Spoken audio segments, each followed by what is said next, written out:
बिस्मिल्लाहिर्रहमानिर्रहीम। अस्सलाम वालेकुम। आज हम बनाएंगे बहुत ही मज़ेदार और लाजवाब सालन गोश्त, ऊँट का गोश्त बनाएंगे। ये देखने में तो बहुत सख्त होता है और लगता है कि ये गलेगा नहीं, लेकिन ये बहुत मज़ेदार भी होता है और गल भी जाता है और बनाना भी बहुत आसान है। जिसके लिए हम 1 कप ऑयल लेंगे और उसमें तेज़ पत्ता और दालचीनी का टुकड़ा और 2-3 लौंग इसमें शामिल करेंगे, ताकि इसकी थोड़ी सी स्मेल होती है, स्मेल इसकी ख़त्म हो जाए। गोश्त को अच्छे से मैंने धो लिया और ये प्याज है 2 अदद मीडियम साइज़ के, ये डालेंगे और प्याज को फ्राई करेंगे। बिल्कुल जलाना नहीं है, हाली थोड़ा सा फ्राई करना है। और इसमें अदरक लहसुन का पेस्ट शामिल करेंगे, इसको भी थोड़ा सा फ्राई करेंगे। ये बहुत आसान है और बहुत मज़े का बनता है। ये तरीका इसका यही है, बिल्कुल परफेक्ट। ये अदरक लहसुन का पेस्ट थोड़ा सा भुन गया। अब इसमें ऊँट का गोश्त डाल देंगे हम, छोटी छोटी बोटियाँ की हुई थी, ये डालेंगे और इसको हम अभी फ्राई करेंगे।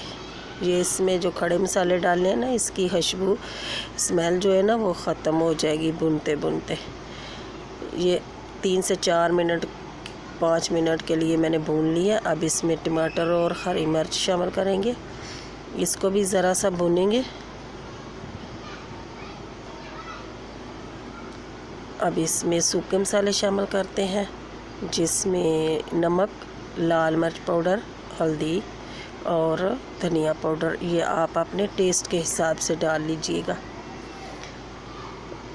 और बहुत तेज़ नहीं डालिएगा और नमक बहुत कम रखना, क्योंकि ये नमकीन गोश्त होता है, इसमें नमक बहुत कम जाता है, चख के और डाल लेना। अब इसमें 2 गिलास हम पानी डाल लेंगे। इतना पानी डालना है जिसमें ये गोश्त हमारा डिप हो जाए, बस इसको इतना सा पानी डाला है और पानी को हमें खुश्क करना है और इसको प्रेशर लगा लेंगे ताकि गोश्त हमारा गल जाए और पानी भी हमारा खुश्क हो जाए। देखते हैं, ये देखें थोड़ा सा पानी रह गया। ये भुनते भुनते पानी ये खुश्क हो जाएगा और गोश्त भी हमारा गल गया। ये मैं चेक करती हूँ आपके सामने, ये देखें कांटे से ये सारा कांटा इसमें चला गया। ये गोश्त हमारा बिल्कुल परफेक्ट गल गया, इतना ही हमें चाहिए था गला हुआ। अब इसको भून लेंगे और आप चाहें तो इसके ऊपर गरम मसाला डाल दें और अदरक काट के डाल लें। ये बिल्कुल परफेक्ट बन गया। ये देखें कितना माशाल्लाह, इसकी खूबसूरती देखो, इसकी रंगत देखो और बहुत मज़े का गोश्त बन के तैयार हुआ है।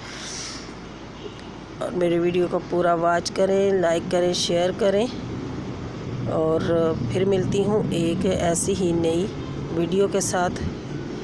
तब तक के लिए दुआओं में याद रखना। अल्लाह हाफिज़।